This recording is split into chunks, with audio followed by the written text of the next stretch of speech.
Did you know the U.S. government paid slave owners for lost property?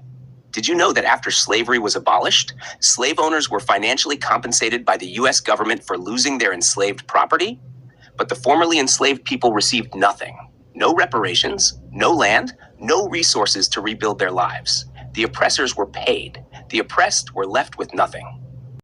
But one limited exception did exist. What actually happened? 1.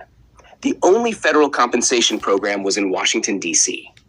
On April 1862, Congress and President Lincoln enacted the District of Columbia Compensated Emancipation Act, which freed enslaved people in the capital. The federal government allocated $1 million to pay slaveholders, up to $300 per person freed, who were loyal to the Union. Approximately 3,100 enslaved individuals were freed, and around 966 petitions by slaves were approved, resulting in nearly the full fund being spent. This remains the only instance where U.S. federal compensation was paid to slaveholders. No such program was ever extended to the rest of the country. This remains the only instance where U.S. federal compensation was paid to slaveholders. When Lincoln issued the Emancipation Proclamation, effective January 1st, 1863, and when the 13th Amendment abolishing slavery was ratified in December 1865, no compensation was provided to slave owners. The federal government did not compensate for property losses, and no organized payment program was enacted anywhere else in the United States. 3. Why compensation didn't happen more broadly?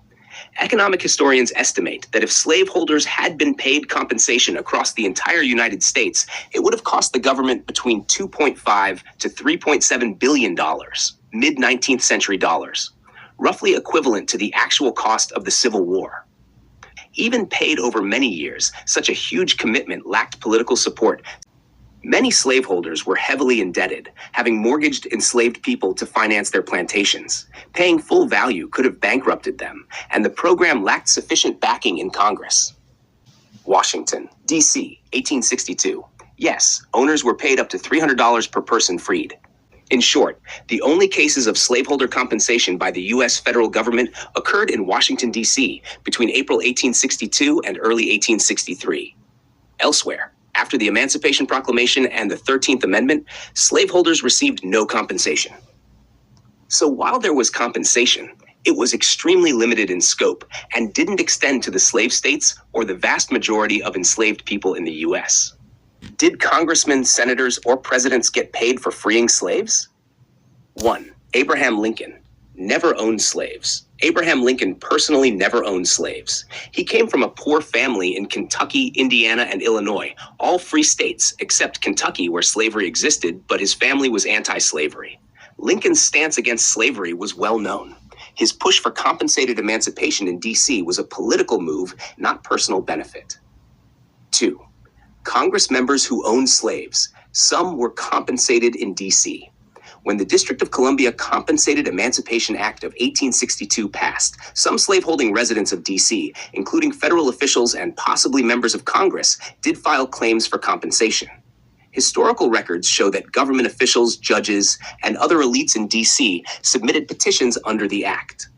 One notable example: Walter Lennox, former mayor of Washington, D.C., filed a petition for compensation. Some records suggest lower-ranking federal clerks and local officials also applied. However, members of Congress living outside D.C. were not eligible because the law only applied to enslaved individuals within D.C. borders. Jefferson Davis and Confederate leaders. No compensation. Confederate politicians and military leaders, such as Jefferson Davis, president of the Confederacy, owned slaves, but they received no compensation. In fact, after the war, many Confederate leaders had their lands confiscated temporarily. 4. Compensation example. Key figures. Compensated emancipation in D.C. was designed to favor Union loyalists. If a congressman or senator owned slaves in D.C. and was loyal to the Union, they could petition for payment.